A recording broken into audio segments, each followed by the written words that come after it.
Binuklat ng Pampanga 1st District Representative Carmelo Pogi Lazatin Jr.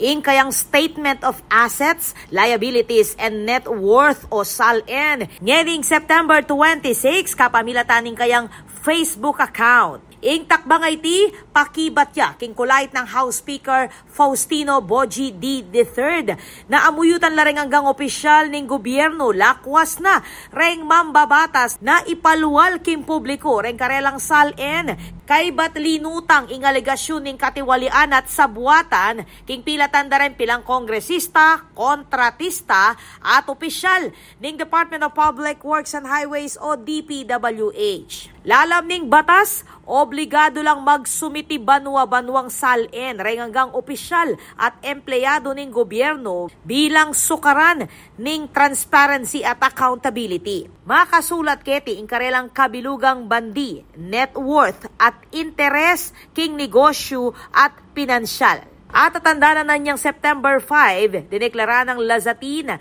na alayang negosyo o pinansyal na interes sa malyaring makaapekto king investigasyon ng Committee on Public Accounts, Committee on Public Works and Highways at Committee on Good Government and Public Accountability.